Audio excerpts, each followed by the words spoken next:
Hola a todos. Arrancamos con la corrección propuesta del segundo ejercicio de la oposición del Cuerpo de Agentes de la Hacienda Pública.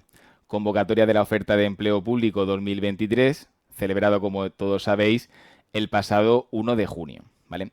Antes de entrar a analizar con esta corrección propuesta, como digo, sí me gustaría hacer mención de determinadas consideraciones previas. ¿Vale? En primer lugar, la primera consideración previa o la primera particularidad que tenemos que tener en cuenta todos es que en el caso de que una vez analizada esta corrección hayáis apreciado imprecisiones, omisiones o, por qué no decirlo, errores, que no os lleve a un desánimo, ¿vale? Siempre comentamos lo mismo, no es idéntica situación la que dispongo yo, en este caso como preparador, para poder elaborar esta corrección, que la que disponéis vosotros como opositores cuando os enfrentáis al examen y disponéis, con todos esos nervios acumulados, 2 horas y media para hacer esta prueba, ¿vale? Este examen, como digo, no se supera, ¿vale?, haciendo un examen, o sea, no es necesario hacer un examen perfecto porque al final no deja de ser un dictamen profesional con muchísimas particularidades subjetivas, sino de lo que se trata es de hacer un examen óptimo y completo a nivel general, donde en cierto modo se minimicen las imprecisiones o, mejor dicho, o incluso los errores, ¿vale? A este respecto siempre lo comento, al final el opositor que va a superar esta prueba es el que menos fallos haya cometido, más allá, lógicamente, de opositores que habrán hecho exámenes magníficos, ¿vale? Hay un volumen de plazas importante, ¿vale? Y no hay tantos opositores que hayan pasado al segundo ejercicio, con lo cual, una vez establecida, una vez analizada esta corrección, lo que sí os pido es que tengáis cautela, ¿vale? Cautela y esperar, lógicamente, a las notas. Dicho lo cual, el segundo aspecto que quiero comentaros es que, lógicamente, vamos a establecer la corrección de los supuestos prácticos de desarrollo, porque, lógicamente, la parte del test, pues bueno, ya tenéis la plantilla publicada en la página de la agencia tributaria y ya, pues bueno, podéis establecer o podéis analizar vuestros propios aciertos, fallos, incorrecciones, etcétera, etcétera. La corrección, tal y como la vamos a establecer o tal y como la vamos a hacer, es como se impartiría en este caso una clase ordinaria, ¿vale? Sí insisto mucho, ¿vale? Quien ha preparado conmigo lo sabe, en que a la hora de establecer, ¿vale?, la redacción de cada uno de los apartados, pues en la medida de lo posible tenemos que seguir rigurosamente 3 pasos, ¿vale? En primer lugar, siempre, o en la medida de lo posible, casi siempre, hacer referencia al marco normativo, ¿vale? Esto nos va a dar una imagen de cara al tribunal de dominio normativo, de dominio del articulado al que hace referencia toda la normativa tributaria. Una vez que hacemos referencia al artículo o a los artículos en cuestión, ley y, si puede ser, los reglamentos correspondientes, hacemos una explicación breve, ¿vale?, de lo que vamos a aplicar, ¿vale? Siempre pongo un ejemplo particular que es, no es lo mismo decir que conforme al artículo 150 de la ley el plazo son 18 meses en este caso, que comentar que conforme al artículo 150 de la ley, pues el plazo es uno u otro, 18 o 27 meses, dependiendo de cada uno de los casos o de los supuestos, y finalmente llevarlo a la aplicación al caso concreto. Lo comento siempre por la sencilla razón de que, lógicamente, si tenemos una aplicación concreta errónea, ¿vale?, pues bueno, el haber hecho una explicación breve de lo anterior siempre nos va a dar una mayor puntuación en ese apartado, ¿vale? Dicho lo cual, ¿vale?, arrancamos con la corrección. Comenzamos con el supuesto número 4. Como siempre digo, en este caso, lo ideal es siempre lanzarnos en primer lugar al se pide, ¿vale?, por aquello de optimizar tiempo. En este caso, la pregunta primera hace referencia a determine los rendimientos netos del capital mobiliario percibidos por don Juan y doña Sonsoles en el ejercicio 2022, especificando en qué parte de la base imponible se integran los mismos, ¿vale? A este respecto, como podéis observar, ¿vale?, la primera parte del supuesto hace referencia a estos rendimientos del capital mobiliario. Ya sabéis que el marco normativo de los rendimientos del capital mobiliario pues son los artículos 25 y 26 de la ley del IRPF. Cuando hace referencia al rendimiento neto, tenemos que calcular a este respecto la diferencia entre el rendimiento íntegro del capital mobiliario minorado en los gastos deducibles y, si las hay, las correspondientes reducciones, ¿vale? A este respecto leemos, nos dice el supuesto, don Juan y doña Sonsoles son un matrimonio jubilado que ha realizado las siguientes actuaciones con trascendencia tributaria durante el ejercicio 2022. Antes de jubilarse, desarrollaban una actividad de arreglo de ropa en un local de su propiedad. En 2022 decidieron dejar la explotación directa del negocio y cederlo en arrendamiento. el canon arrendaticio durante el 2022 fue de 2.000 euros anuales, ¿vale? Este canon arrendaticio que se satisface por parte del arrendatario en favor del arrendador tiene a todos los efectos la condición de rendimiento íntegro del capital mobiliario, ¿vale? Rendimiento íntegro del capital mobiliario que lógicamente estará constituido por los 2.000 euros mensuales, 2.000 en este caso por 12 mensualidades, ¿vale? Lo cual nos da un importe de rendimiento íntegro de 24.000 euros, ¿vale? Este rendimiento íntegro del capital mobiliario debe minorarse en el importe de los gastos deducibles a los que hace referencia el enunciado, ¿vale? Lo que nos dice el supuesto es que en el arrendamiento se incluyen tanto el local como la totalidad de las instalaciones y el mobiliario, siendo a cargo del arrendatario todos los gastos corrientes producidos por el funcionamiento del negocio. No nos debe llevar a error que el arrendamiento comprenda local de negocio y, como dice, la totalidad de instalaciones y mobiliario, puesto que todo en su globalidad, todo en su conjunto, constituye un negocio, ¿vale? No es que haya un rendimiento del capital inmobiliario por el arrendamiento del local y un rendimiento del capital mobiliario, en su caso, por el arrendamiento de lo demás, sino que todo en su conjunto constituye un negocio, por lo tanto, el alquiler o el arrendamiento de ese negocio tiene a todos los efectos la condición de rendimiento del capital mobiliario, ¿vale? Artículos 25 y 26 de la ley del IRPF. Determinamos a este respecto el rendimiento íntegro, que estará constituido por los 2.000 euros mensuales, y tendremos que minorarlo, ¿vale?, en los gastos deducibles.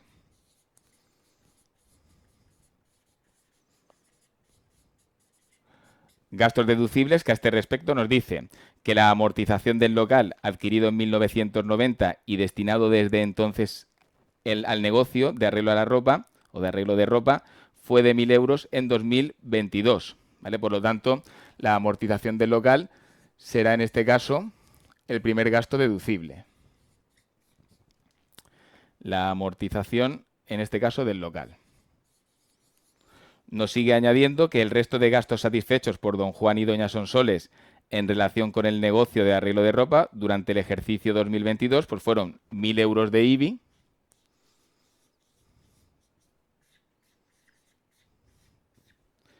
y finalmente 800 euros de reparación del aire acondicionado,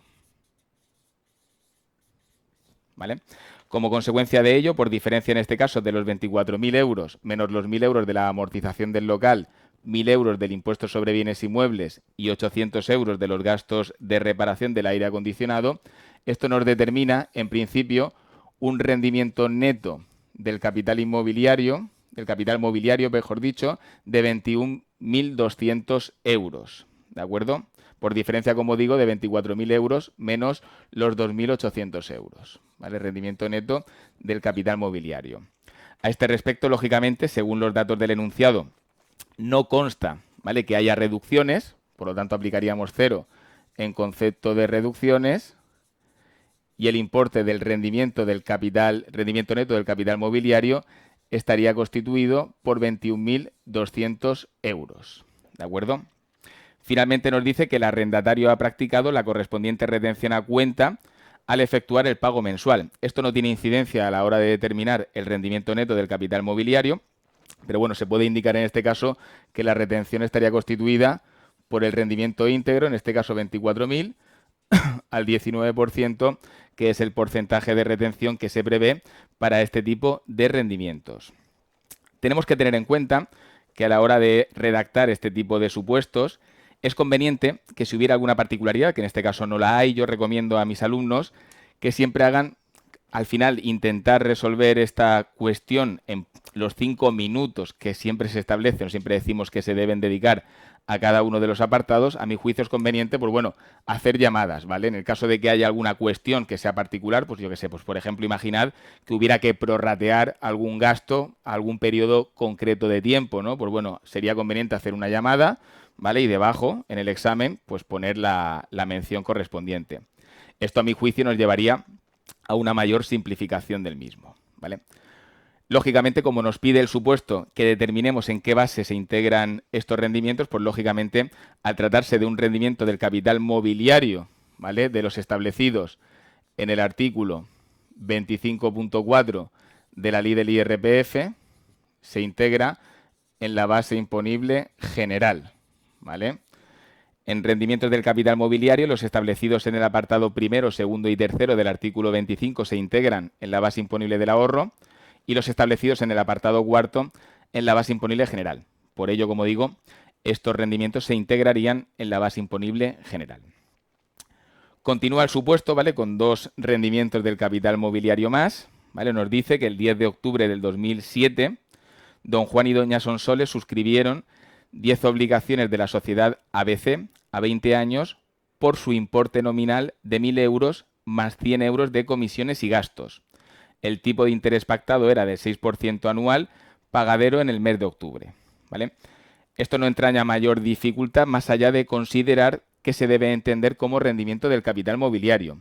En este caso, tenemos un rendimiento del capital mobiliario de los establecidos en el 25.2 de la ley del IRPF y que se integraría únicamente por el 6% sobre el importe nominal, ¿vale? Sobre el importe de 1.000 euros, ¿vale? Ese 6% sobre 1.000 euros, ¿vale? Sería lo que se integraría en la base imponible, como digo en este caso, del ahorro, ¿de acuerdo? Y finalmente, el 31 de diciembre del 2022, el Banco Azul les comunicó que durante el ejercicio ha abonado en su cuenta corriente 28 euros en concepto de intereses producidos por la cuenta corriente. Sobre dichos intereses abonados en octubre consta una retención de 5,32 euros. ¿Vale?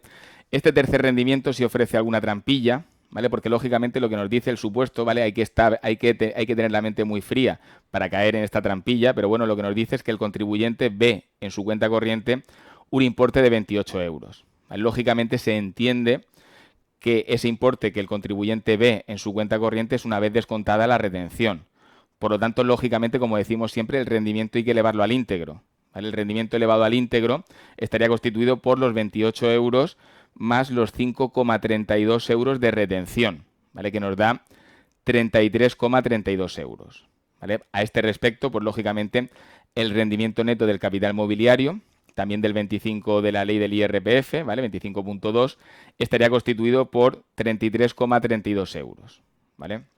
No lógicamente por estos 28 euros, ¿vale?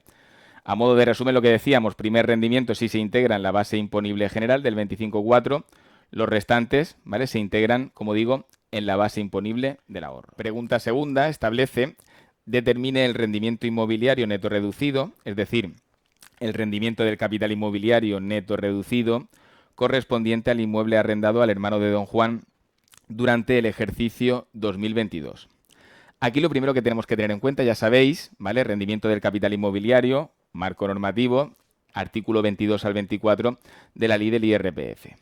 Ya sabéis que el artículo 24 establece una regla de cautela que en el caso de que se produzca el arrendamiento de un inmueble en favor de un familiar o pariente hasta el tercer grado inclusive, se establece que como mínimo, ¿vale? La tributación de este rendimiento neto del capital inmobiliario no puede ser inferior a lo que resultaría de aplicar la regla que establece el artículo 85 de la ley para la imputación de renta inmobiliaria, ¿vale? Lógicamente se utiliza o se establece esta regla de cautela con la finalidad de evitar el fraude que se puede producir fingiendo un arrendamiento muy barato para eludir el pago de esa imputación de rentas.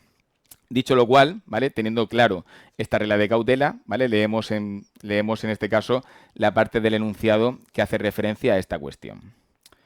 Nos dice que además don Juan y doña Sonsoles han arrendado durante todo el ejercicio un inmueble cuya propiedad comparten. Se arrienda como vivienda habitual, lo cual si diera un rendimiento positivo podría generar, en este caso, la reducción por arrendamiento de vivienda, que ahora veréis que no es el caso, y el arrendatario ha sido el hermano de don Juan. El importe del arrendamiento mensual ha sido de 300 euros. Los principales datos, ¿vale?, de dicho arrendamiento han sido los siguientes. Aquí lo primero que tenemos que tener en cuenta, que siempre lo comento en mis clases, es vamos a fijar en qué momento se produce el arrendamiento. Aquí no hay duda, porque el arrendamiento ya nos dice que se produce durante todo el año. En el caso de que no se produjera durante todo el año, que el arrendamiento entrara en vigor una vez avanzado el año, pues por ejemplo el 15 de enero, el 20 de julio, ¿vale? Habría que tener en cuenta que la parte o el tiempo, ¿vale?, que no hubiera estado arrendado, siempre y cuando nos encontremos con un inmueble afecto a otro arrendamiento, a una actividad económica, etcétera, etcétera, sería esa parte de imputación de renta inmobiliaria, ¿vale? En este caso no ocurre así, ¿vale? Se arrienda todo el año, por lo tanto, el rendimiento íntegro del capital inmobiliario estará constituido por el sumatorio, en este caso, del importe mensual de las percepciones percibidas por parte del arrendador, es decir, los 300 euros por las 12 mensualidades, ¿vale? Esto nos determina un rendimiento íntegro del capital inmobiliario de 3.600 euros al año, ¿vale? Para llegar al rendimiento neto reducido, lógicamente tenemos que minorar en el importe de los gastos deducibles y si lo hay, ¿vale?, las correspondientes reducciones, ¿vale? A partir de aquí aplicamos los gastos deducibles. Siempre recomiendo, en primer lugar, acudir en este caso, artículo 23 de la ley del IRPF, al primer gasto deducible. ¿Por qué? Porque el primer gasto deducible que nos aparece siempre va a tener como límite, ¿vale?, el importe de los ingresos percibidos. Por lo tanto, tenemos que fijarnos si nos encontramos o si hay intereses de capitales ajenos, no parte dirigida a la amortización del capital, esto no sería gasto deducible, como se pone en el supuesto, ¿vale? Habría que sumar en este caso los intereses de capitales ajenos y, si los hay, los gastos de reparación y conservación. Si os fijáis, según los datos del enunciado, tenemos un interés del préstamo, en este caso de 3.900 euros, ¿vale? Intereses del préstamo, y también tenemos 100 euros dirigidos a la reparación de la caldera de agua caliente.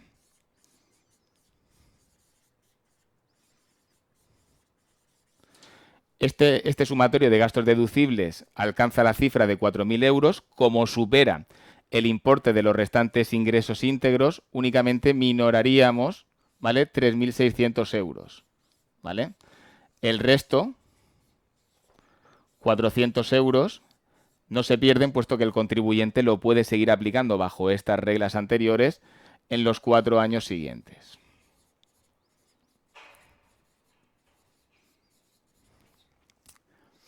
Más gastos deducibles, pues tendríamos también a este respecto el impuesto sobre bienes inmuebles, que sería 400 euros. El impuesto sobre bienes inmuebles. Tendríamos también, como decimos, la amortización del capital no entraría, no se consideraría gasto deducible, se consideran sí los intereses del préstamo, pero no la parte dirigida, en este caso, a la amortización del capital, ¿vale? Los gastos de comunidad, que son 200 euros, ¿vale? Y a este respecto habría que añadir la parte correspondiente a la amortización, ¿vale? La parte correspondiente a la amortización ya sabéis que está constituida por el 3% sobre el mayor de el CAS, es decir, el coste de adquisición satisfecho, o valor catastral. Todo ello sin incluir el valor del suelo. A este respecto, si os fijáis, porque lo dicen los datos del enunciado, el coste de adquisición satisfecho estuvo constituido, lo voy a poner en otro color, estuvo constituido por una cuantía de 200.000 euros y el valor catastral por un importe de 100.000.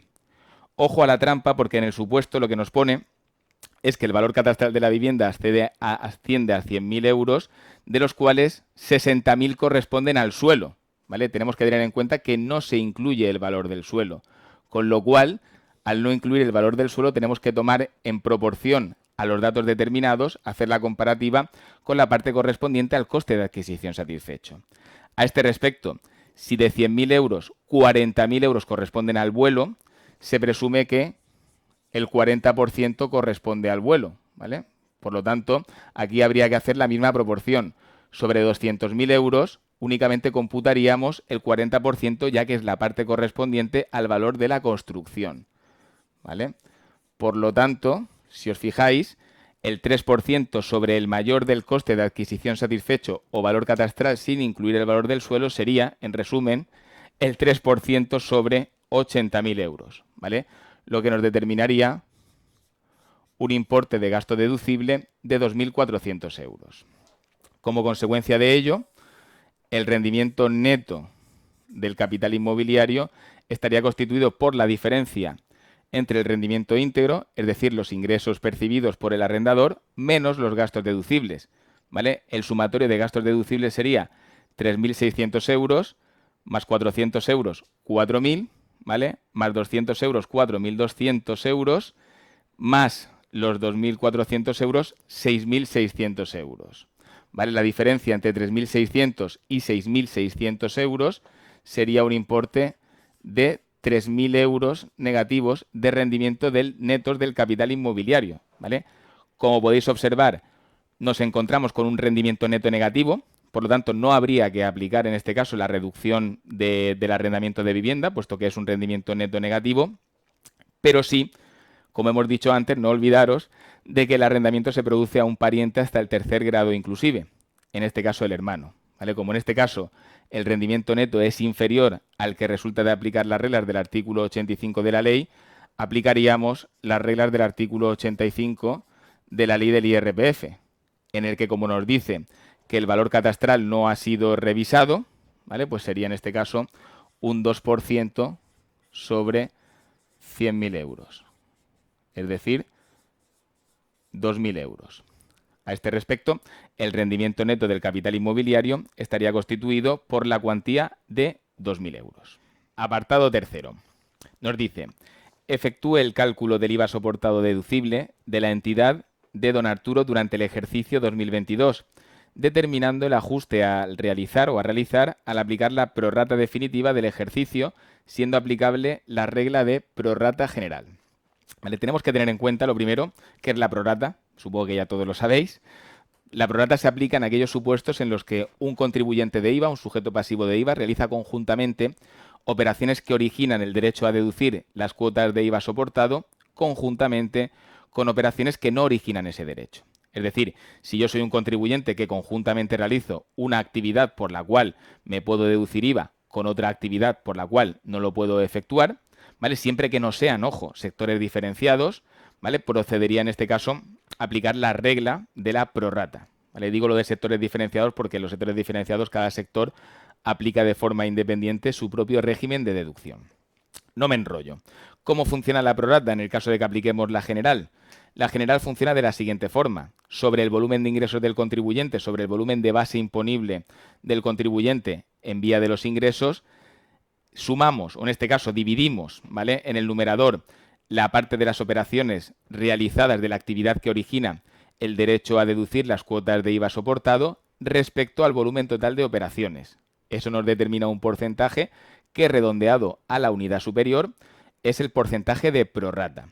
Ese porcentaje de prorrata, si por ejemplo es un 28%, ese 28% aplicado a las cuotas de IVA soportado es el IVA soportado del año que me voy a poder deducir.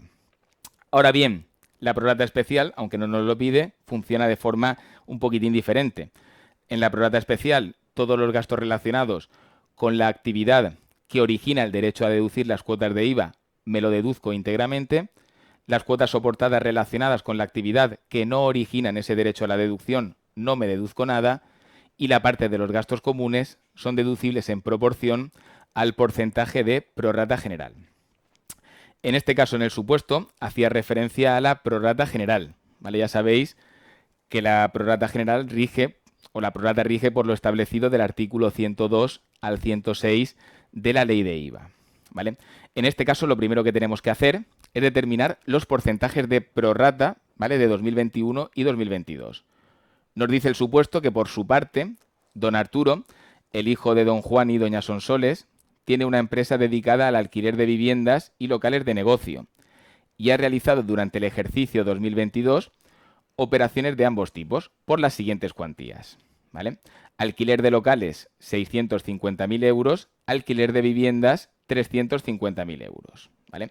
Pues bien, en este ejercicio 2022, ¿vale? Pues ya sabemos que el porcentaje de prorrata va a estar constituido en el numerador por el volumen de ingresos derivados de la operación que sí me origina el derecho a deducir las cuotas de IVA soportado, que es la correspondiente al alquiler de locales, ¿vale? Sería 650.000 euros entre el volumen total de operaciones, es decir, 1.000.000 de euros.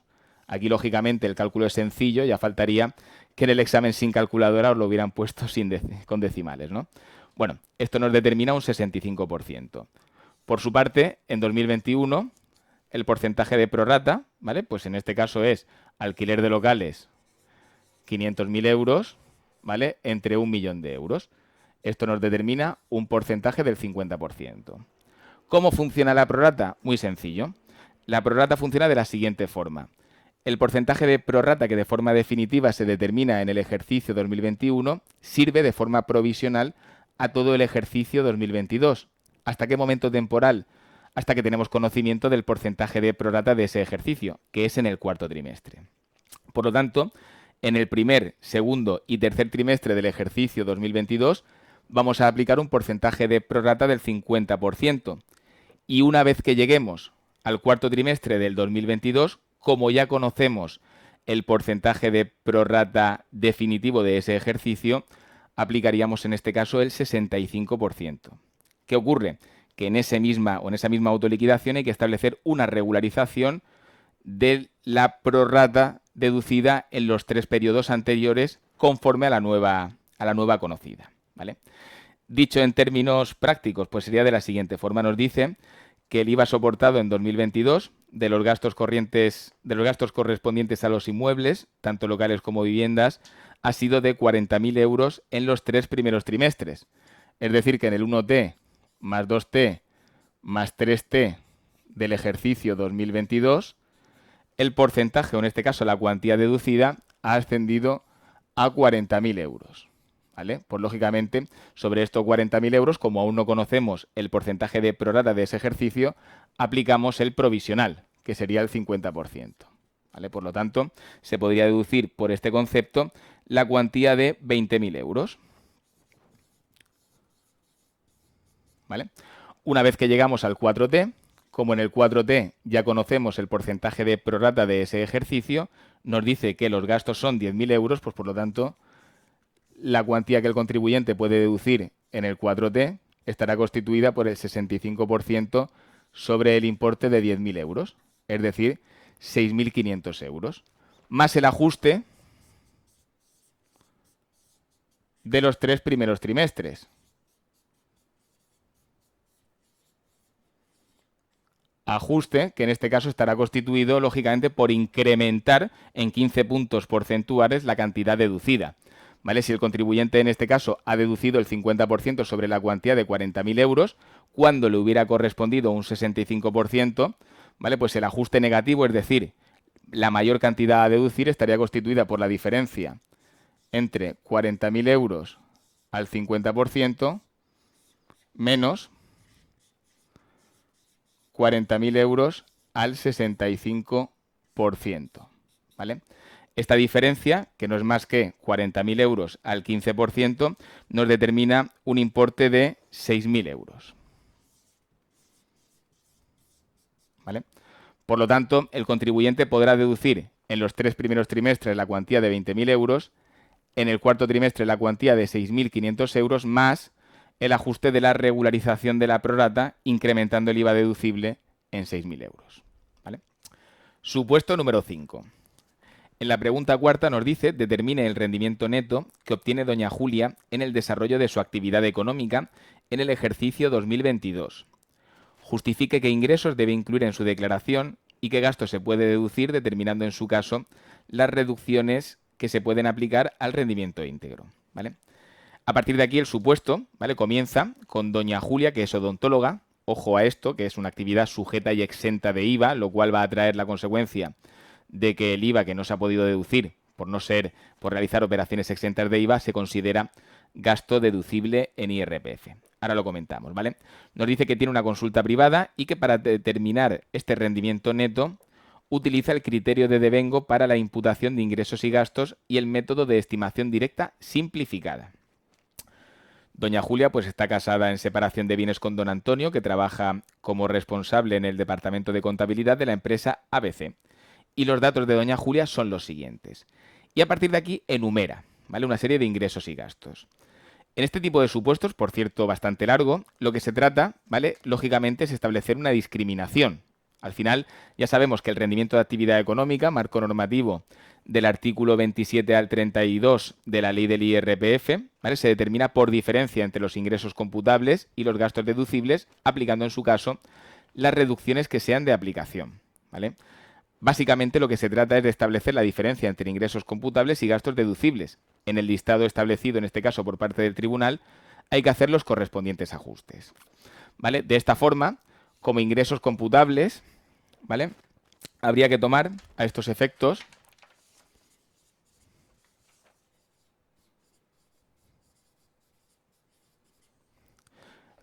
por un lado los honorarios que percibe en este caso doña Julia, que estará constituido por 200.000 euros, y en segundo lugar, que a muchos de vosotros, por lo que me habéis comentado, se os ha escapado, una parte correspondiente al autoconsumo. Si os fijáis, en otros datos de interés, el tribunal añade, ¿vale?, nos dice, durante el ejercicio, su marido, don Antonio, se ha roto 2 dientes y su mujer le ha tenido que realizar 2 implantes. El precio medio de mercado de cada uno de ellos es de 500 euros. Doña Julia no ha contabilizado nada por este concepto, ¿vale? Esto se trata de una presunción de retribución, ¿vale? Tenemos una presunción de rentas, ¿vale? Por lo tanto, se computaría en cierto modo como autoconsumo, ¿vale? El autoconsumo estaría constituido por los 500 euros por 2 dientes, ¿vale? Pues 1.000 euros. Por lo tanto, los ingresos computables estarían constituidos por el sumatorio de los honorarios más la parte correspondiente al autoconsumo, es decir, 201.000 euros. A partir de aquí, tenemos que aplicar los gastos deducibles, ¿vale?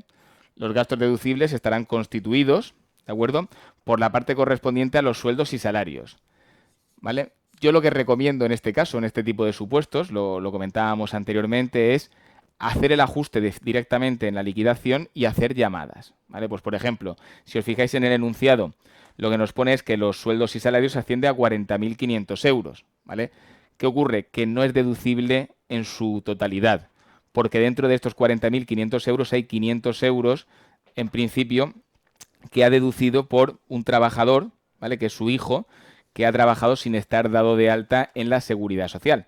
Por lo tanto, lógicamente, los sueldos y salarios en este caso no serían 40.500 euros, sino que serían 40.000, ¿vale? A esto le añadimos la Seguridad Social, ¿vale?, que serían 10.000 euros, el RETA, el régimen de trabajadores autónomos, que estaría constituido por 3.500 euros, las compras de aprovisionamientos, que son 48.000 euros, la amortización del inmovilizado, que estaría constituido por 1.400 euros, la amortización del piso,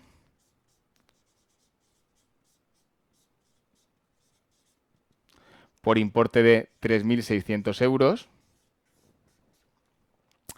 el IVA soportado, ¿vale? Lo que comentábamos antes, como se trata en este caso, doña Julia, una odontóloga, realiza operaciones sujetas y exentas de IVA, ese IVA que no se deduce vía impuestos sobre el valor añadido lo recupera en parte, incluyéndolo como gasto deducible, ¿vale?, en IRPF, que será en este caso 5.000 euros.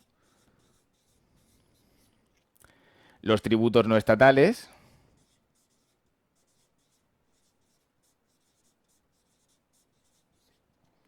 por importe de 1.500 euros. No sería deducible, lógicamente, la factura de palco en la Mutua de Madrid Open de Tenis de 6.500 euros por no tratarse de un gasto afecto a la actividad económica del contribuyente. La suscripción a la revista profesional, que a todas luces es deducible, siempre y cuando sea profesional, ¿vale?, no sea al pronto, ¿de acuerdo? Sería deducible por importe de 1.000 euros. Los suministros de luz, agua, gas, etcétera, etcétera, que en volumen total asciende a 5.000 euros. La limpieza, cuyo importe asciende a 2.200 euros. El recibo de la comunidad, cuyo importe asciende a 1.800 euros. Y finalmente, dentro de otros datos de interés, si os fijáis, lo que nos ponía era que las existencias iniciales de productos inventariables ascendían a 21.100 euros. siendo las finales 19.100. ¿Vale? La variación de existencia se computa como ingreso o gasto dependiendo de la diferencia. Es decir, si nosotros tenemos unas existencias iniciales inferiores a las finales, ¿vale? Se supone que tenemos un ingreso que tenemos que computar como ingreso computable, tenemos un saldo positivo de variación de existencias que tenemos que computar como ingreso, pero en este caso, si os fijáis, las existencias iniciales son 21.100 euros y las finales son inferiores, 19.100. Por lo tanto, se computaría como gasto la variación de existencias por importe de 2.000 euros. Si os fijáis, yo casi me quedo sin pizarra. No quiero ver cómo lo habéis hecho vosotros, cómo habréis sido capaces de sintetizarlo. Creo que esta pregunta se podía haber recortado un poquitín, ¿vale? Para hacerlo más adecuado al tiempo que disponéis, ¿vale? El sumatorio de toda esta cuantía, ¿vale? Asciende a 125.000 euros. Por lo tanto, la diferencia entre los ingresos computables y los gastos deducibles, ¿vale? Por diferencia entre ingresos computables menos gastos deducibles, nos da el rendimiento neto de la actividad económica, que sería en principio 76.000 euros, a los que hay que aplicar, ¿vale? El porcentaje de gastos de provisiones y gastos de difícil justificación al tratarse de un contribuyente en régimen de estimación directa simplificada. Y a partir de aquí ha sido la particularidad que me habéis comentado. Se trata del ejercicio 2022. Sabemos que en el ejercicio 2022 el porcentaje era del 5% de la diferencia de ingresos computables y gastos deducibles con un mínimo, ¿vale? O mejor dicho, con un máximo de 2.000 euros y a partir del 2023 un 7%. Lo que recomiendo en estos casos, ¿vale? No es lo mismo, ya sabemos, que una modificación de un procedimiento, si se aplica de forma inmediata, una modificación de los impuestos hay que tratarla con cautela porque en muchos casos está supeditada a determinados requisitos que en el ejercicio en el que lo vamos a aplicar, pues no se dan, ¿vale? Lo comentábamos, por ejemplo, con la reducción de alquiler, ¿vale? Vigente a partir ahora de 2024. Si nos hace referencia al 2021, es que los requisitos que nos marca para su aplicación, pues lógicamente difícilmente se van a dar en ejercicios anteriores, ¿no? Por lo tanto, aquí lo que yo recomiendo es poner los dos, ¿vale? Eso va a quedar fenomenal. Nosotros pondríamos, si lo sabemos, si no lo sabemos, ponemos el actual y ya está. Si lo sabemos, ponemos en 2022, pues sería un 5%, ¿vale? Sobre la diferencia en este caso, sobre 76.000 euros, ¿vale? Siendo el máximo 2.000. Y añadiría yo en el examen un asterisco. A partir de 2023, vigente un 7% de la diferencia entre ingresos computables y gastos deducibles, con un mínimo, en este caso, de 2.000 euros. ¿Vale? De esta forma la respuesta queda perfecta. ¿Vale? El tribunal aquí no tiene nada que objetar. ¿Vale? Estás poniendo el que era vigente en ese ejercicio y el que está vigente actualmente. ¿Vale? Yo personalmente opino que quien haya puesto el actual no le va a suponer una penalización, ya faltaría. ¿Vale? Me sé la norma actualizada como para que encima tenga que saber cuál era de aplicación hace 7 años. Bueno, en este caso son 3. ¿Vale, chicos?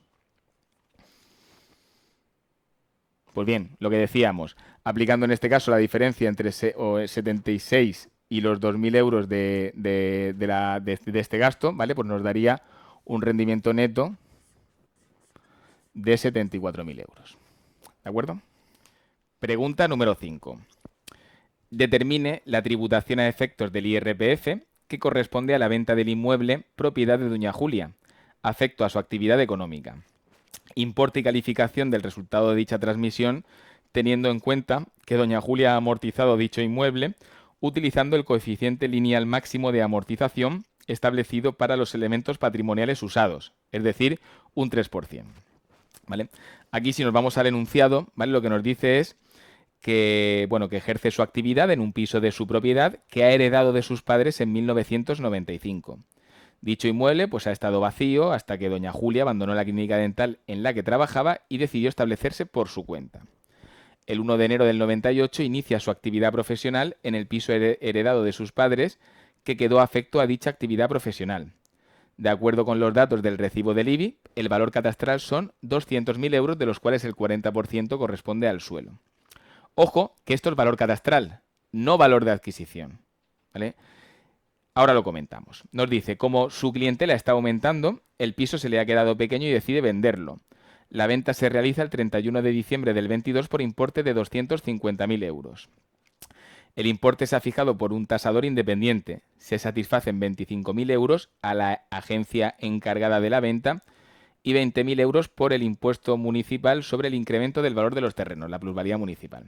¿Vale? Lo que tenemos que tener en cuenta, como todos sabéis, ganancia, la transmisión de un elemento patrimonial es una ganancia o pérdida patrimonial, ¿vale? Y se determina en las transmisiones a título oneroso, ¿vale? Artículos 34 y 35 de la ley del IRPF, por diferencia entre valor de transmisión y valor de adquisición, ¿vale? La ganancia o pérdida patrimonial, ¿vale? Que en este caso se regula artículo 33 al 39 de la ley del IRPF, ¿vale? Viene determinada por diferencia entre el valor de transmisión menos el valor de adquisición, ¿vale? Con carácter general. El valor de transmisión es el importe real de la transmisión menos, ¿vale? Gastos y tributos inherentes a la venta, ¿vale? Por lo tanto, en este caso, lo que nos dice el supuesto práctico es que vende, ¿vale? Por 250.000 euros, sobre los cuales tenemos que minorar los gastos y tributos inherentes a la operación, como son los 25.000 euros a la agencia encargada de la venta y los 20.000 euros de la plusvalía, ¿vale? A esto le restaríamos, lo que decíamos, la cifra de 45.000 euros y nos determina un valor de transmisión de 205.000 euros, ¿vale? ¿Qué ocurre? Que como en este caso nos encontramos con una transmisión de un inmueble afecto a una actividad económica, el valor de adquisición se modifica levemente, ¿vale? El valor de adquisición con carácter general está constituido, pues ya sabéis, por el importe real de la adquisición, más gastos, tributos inherentes, inversiones y mejoras, ¿vale? Pues en este caso, al tratarse de un inmueble afecto a una actividad económica, ¿vale? Aplicamos la regla especial para determinar el valor de adquisición establecida en el artículo 37.1n de la ley del IRPF, que básicamente lo que nos dice es que el valor de adquisición va a estar constituido por este importe de la adquisición menos la amortización, ¿vale? Entiendo que el tribunal ha establecido o ha fijado un valor catastral de 200.000 euros. No tenemos que considerar en ningún caso, ¿vale? Que el valor catastral sea que el valor de adquisición sea 200.000 euros menos este 3% anual de las amortizaciones, ¿vale? Yo lo que sí fijaría en la resolución, ¿vale? Sería asterisco, ¿vale? Determinar, oye, valor catastral no es valor de adquisición porque el valor de adquisición es el que acabamos de comentar, ¿vale? Importe de la adquisición menos la parte correspondiente a la amortización. La diferencia entre este valor de transmisión, 205.000 euros, y el valor de adquisición que en su caso corresponda, ¿vale? Que no lo podemos determinar puesto que no tenemos ese valor, nos determinaría la ganancia o pérdida patrimonial, ¿vale? Que se integraría en este caso en el correspondiente IRPF. ¿Vale, chicos? Pregunta número 6. Señale la regularización a practicar en 2022 por la empresa ABC en relación con el IVA deducible del ordenador que tiene la consideración de bien de inversión, ¿vale? Lo que se llama una regularización de un bien de inversión, ¿vale? Lo que nos dice el supuesto es que la empresa ABC, en la que trabaja don Antonio, compró en 2020 un ordenador por el que soportó una cuota de IVA de 1.000 euros. En 2020, la prorrata de ABC fue del 40%. En 2022, ABC ha vendido el ordenador repercutiendo una cuota de IVA de 252 euros. Vale, cuando hacemos referencia al marco normativo, en este caso la regularización de bienes de inversión, o mejor dicho, la entrega de un bien de inversión durante su periodo de regularización, se rige por lo establecido en el artículo 110 de la ley de IVA. ¿Vale? ¿Cómo funciona esto? Más sencillo de lo que parece. El tema de la regularización de los bienes de inversión se produce, ¿vale? Porque en principio, a diferencia de lo que ocurre con los bienes y servicios corrientes, donde no se presume o la ley, en cierto modo, no exige un periodo de permanencia en el patrimonio del contribuyente, esto sí se exige en el caso de que nos encontremos con un bien de inversión, ¿vale? Si, por ejemplo, el contribuyente adquiere un bien de inversión, un ordenador, un vehículo, un inmueble, etcétera, etcétera, la normativa exige un periodo de permanencia en el patrimonio del contribuyente, ¿vale? Para poder, en cierto modo, deducirse íntegramente esa cuota de IVA.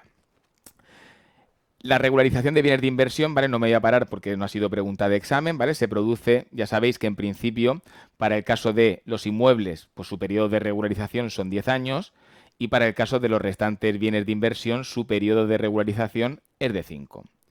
Ahora bien, la cuestión raíz se produce en el caso de que si durante ese periodo de regularización, 10 años para inmuebles o 5 años para los restantes bienes de inversión, el contribuyente transmite ese bien de inversión. En este caso, lo que tiene que efectuar es una regularización de las cuotas de IVA soportado en el momento de la adquisición del mismo. Y lo que tenemos que pararnos es en lo siguiente. Tenemos que diferenciar. En primer lugar, o tenemos que comparar lo que el contribuyente se deduce, ¿vale?, en el momento de la adquisición de ese bien de inversión y lo que se podría deducir en función de la operación que realice, ¿vale? La primera consideración o las dos consideraciones preliminares que tenemos que tener en cuenta es que decíamos que un bien de inversión con carácter general, más allá de los inmuebles, rigen por un periodo de 5 años, ¿vale? En este caso, si os fijáis, es un ordenador, ¿vale? Su periodo de regularización, ¿vale?, sería de 5 años. Pues bien, el primer ejercicio, el ejercicio en el que se produce la adquisición y el ejercicio en el que se produce la entrega, siempre se va a computar por entero, ¿vale?, independientemente de si la adquisición se produce el 1 de enero, el 15 de febrero o el 30 de julio, ¿vale? Ese año primero en el que se adquiere el bien es el primer año de regularización íntegramente, ¿veis? Se computa de forma íntegra. Por lo tanto, partiendo de la base de que el contribuyente adquiere, en este caso, don Antonio adquiere en 2020 un ordenador, ¿vale? Adquiere en 2020 un ordenador por el que soporta una cuota de IVA de 1.000 euros. ¿Vale? 1.000 euros que su porcentaje de prorrata es del 40%, por lo tanto, el contribuyente en el momento de la compra solo se puede deducir, ¿vale?, o se deduce 400 euros. ¿Vale? A partir de aquí tenemos que sacar 5 años, teniendo en cuenta lo que decíamos, que el año de la adquisición se computa por entero, ¿vale?, independientemente del momento de la compra, y el año de la entrega también. Por lo tanto, tenemos el 2020, en 2021, 2022, 2023 y 2024 son los ejercicios en los que el contribuyente tiene que tener en su poder este bien de inversión para no tener que regularizar si produce la entrega, ¿vale? O, ¿vale?, lo que decíamos antes, si el porcentaje de prorrata varía en más o menos de 10 puntos porcentuales. Lo que ocurre en este caso es que la empresa, en 2022, transmite el ordenador, ¿vale? En este ejercicio, 2022, se produce la transmisión. ¿Cómo funciona la regularización del bien de inversión en los supuestos de entrega? Pues bien, por comparativa. Lo primero que tenemos que tener en cuenta es si la transmisión se produce como consecuencia de una operación sujeta y no exenta o una operación sujeta y exenta de IVA. ¿Por qué digo esto? Porque si la transmisión se produce como consecuencia de una operación sujeta y no exenta de IVA, se presume que en el año de la transmisión, que decíamos que al igual que el año de la compra se computa por entero, y los años siguientes hasta alcanzar la finalización del periodo de regularización, se presume que el contribuyente tendría derecho a una deducción íntegra de toda la cuota soportada, es decir, de un 100%. Y si por el contrario fuera una operación sujeta y no exenta o no sujeta, sería un 0, ¿vale? Partiendo de la base de que el contribuyente se ha deducido el 40%, ¿vale?, en el momento de la compra, hay que determinar qué regularización procede por los 3 ejercicios de la transmisión. Y la operación es la siguiente. Tenemos que comparar lo que el contribuyente se dedujo en el momento de la compra, es decir, 1.000 euros al 40%, ¿vale?, menos lo que el contribuyente se hubiera podido deducir, ¿vale?, si al ser una operación sujeta y no exenta, en los ejercicios restantes hasta alcanzar la finalización del periodo de regularización. En este caso, como es una operación sujeta y no exenta, sería 1.000 euros al 100%.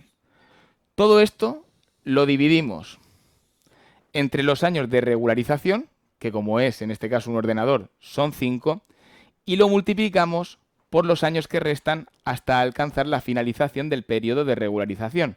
Es decir, 1, 2 y 3. Pues bien, esta diferencia, ¿vale?, si no me equivoco en los cálculos, nos da 360 euros negativos. Es decir, nos da una deducción adicional de 360 euros. ¿Qué ocurre? Que en el caso de que nos encontremos con una operación, o en este caso es sujeta y no exenta, el límite de la cuota deducida, el límite de la regularización que el contribuyente debe efectuar, tiene en todo caso como límite el importe de las cuotas repercutidas, que en este caso, si os fijáis, son 252 euros. Por lo tanto, el contribuyente podrá deducir de forma adicional 252 euros a los 400 euros que dedujo inicialmente. ¿Vale? En el caso de que se tratara o se hubiera tratado de una operación sujeta y exenta o no sujeta, ¿vale? Pues lógicamente esto sería cero, ¿vale? Por lo tanto, habría un ingreso complementario. O dicho de otra forma, el contribuyente hubiera tenido derecho a una menor deducción respecto al bien en el momento de la compra. Supuesto número 6. ¿Vale? La pregunta 7 establece, respecto a la posibilidad de firmar un acta con acuerdo, indique cuáles son los supuestos en los que puede proponerse la firma de un acta con acuerdo, cuáles son los requisitos para su firma y cuándo se entiende producida y notificada la liquidación. ¿Vale? Pregunta meramente teórica, ya sabéis, ¿vale? Actas con acuerdo. Su marco normativo es el establecido en el artículo 155 de la Ley General Tributaria y 186 del Reglamento de Aplicación de los Tributos, ¿vale? Analizando las cuestiones que se plantean, pues, ¿en qué supuestos se puede firmar un acta con acuerdo? Pues ya sabéis que el artículo 155 de la ley establece, esto es teoría, que cuando para la elaboración de una propuesta de liquidación pues deba concretarse en la aplicación de conceptos jurídicos indeterminados, cuando sea necesaria la aplicación de los hechos determinantes para la correcta aplicación al caso concreto, o cuando haya que hacer mediciones, estimaciones, valoraciones, etcétera, etcétera, pues se establece la posibilidad de incoar un acta con acuerdo, ¿vale? ¿Cuáles son los requisitos para su firma? Ya sabéis, dos, ¿vale? En primer lugar, autorización previa o simultánea al acta por parte del órgano competente para liquidar y la constitución de la garantía, ¿vale? Sabemos que el acta con acuerdo establece la diferenciación con el acta de conformidad o disconformidad, que a la firma del acta, ¿vale? Pues tiene que haber una autorización en este caso por parte del órgano competente para liquidar y el importe del acta y en su caso la sanción tiene que estar depositado, ¿vale? O abonado. Finalmente, ¿cuándo se entiende producida y notificada la liquidación? No entraña mayor dificultad, ¿vale? Pues 10 días hábiles, ¿vale? En el caso del acta con acuerdo, que propuesta de liquidación, se entiende producida y notificada la liquidación por el transcurso de 10 días a contar a partir del día siguiente a la firma del acta. Pregunta 8. Respecto al impuesto sobre sociedades 2019, determine la infracción o infracciones que ha cometido el obligado tributario y calcule el importe de la sanción correspondiente, indicando cómo afecta al importe de la sanción el hecho de que el contribuyente firme el acta en disconformidad y la recurra. ¿Vale? Nos dice el supuesto que la Inspección de los Tributos ha realizado actuaciones inspectoras sobre la sociedad Brisa relativas al IS 2019 y 2020. Respecto al IS 2019, la inspección ha comprobado que Brisa dedujo gastos que no son deducibles por importe de 20.000 euros. La sociedad había declarado una BIN, una base imponible negativa, por importe de 10.000 euros. La inspección regularizó la situación del contribuyente realizando un ajuste positivo en la base por importe de 20.000. ¿Vale? El contribuyente en principio declara 10.000 euros, ¿vale? De BIN y la inspección realiza una comprobación y como consecuencia de ello procede a incrementar la base en 20.000, ¿vale? Como consecuencia de ello, se elimina la base imponible negativa por importe de 10.000 euros y arroja una cuota a ingresar de 2.500 euros. La inspección considera que existen indicios, ¿vale? Para la comisión de infracciones, ¿vale? En cuanto al impuesto sobre sociedades de 2020, la inspección ha comunicado al representante de Brisa que concurre una de las causas para firmar un acta con acuerdo. El contribuyente manifiesta su disconformidad en el contenido del acta que regulariza el impuesto sobre sociedades 2019 y está conforme con suscribir un acta con acuerdo en 2020. El contribuyente recurre la liquidación derivada de la firma o la firmada en disconformidad. En tema de infracciones, yo siempre recomiendo en mis clases, lo comento siempre, ¿vale? A la hora de analizar o a la hora de expresar, ¿vale? En este caso, una redacción referente a infracciones y sanciones, tenemos que analizar todos los elementos referentes a la infracción, que son, en primer lugar, analizar si concurre responsabilidad en los términos del artículo 179 de la ley. En segundo lugar, tipificar la infracción. En tercer lugar, calificar la infracción. En cuarto lugar, cuantificar la sanción. Y finalmente, en quinto lugar, graduarla. Por lo tanto, aquí ya nos dice en el supuesto que se entiende, ¿vale?, que la actuación ha sido constitutiva de infracción. Pero bueno, nosotros, ¿cómo redactaríamos esto? Pues bueno, entendiendo que no concurre ningún supuesto de exención de responsabilidad del 179.2, la presente conducta, ¿vale? La presente conducta que es, en este caso, arrojar 20.000 euros de base, ¿vale? 10.000 euros que eliminamos la BIN y, en este caso, la parte positiva que arroja esa comprobación por parte de la inspección, sería constitutiva de la infracción de 195, ¿vale? Por importe, en este caso, de los 10.000 euros de la base imponible negativa que se elimina, y 191, ¿vale? Por los 2.500 euros de cuota que arroja, ¿vale? ¿Cómo se califican estas infracciones? Pues bueno, la del artículo 195 la calificaríamos como grave, porque lo establece el propio artículo 195, y 191, a mi juicio, la calificaríamos como leve, ¿vale? La calificaríamos como leve porque, en principio, no superando los 3.000 euros, no hay medio fraudulento, ¿vale? Ya sabemos que la infracción o las infracciones del artículo 191 son leves, graves o muy graves, dependiendo de los criterios de ocultación y medio fraudulento, ¿no? Pues en este caso, ¿vale? Sería leve, puesto que siendo inferior a 3.000 euros no hay medio fraudulento, ¿de acuerdo? Como en este caso la infracción del artículo 195 la calificamos como grave, ¿vale? La infracción del artículo 195 sería los 10.000 euros de la base imponible negativa, que se elimina al 15%, ¿vale? Esta sería la cuantificación de la sanción, ¿vale? Es decir, 1.500 euros. Y la del artículo 191, ojo, no vayamos nunca a la base, vamos a la cuota, sería 2.500 euros, ¿vale? Por 50%. ¿Vale? Al ser leve, no gradúa con la comisión repetida de infracciones tributarias ni el perjuicio económico a la hacienda pública, ¿vale? Pues esta sería la cuantificación de ambas sanciones. El quinto paso, como decíamos, sería graduar, ¿vale? En este caso, no procede a aplicar no procede, como decíamos, incrementarla, ninguna de las sanciones, ni en comisión repetida, ni en perjuicio económico, y por el contrario, tampoco procede a aplicar reducción del 30%, ¿vale? Puesto que en este caso firma acta de disconformidad, ni la reducción del 40%, ¿vale? ¿Por qué? Porque recurre la liquidación derivada del acta de disconformidad.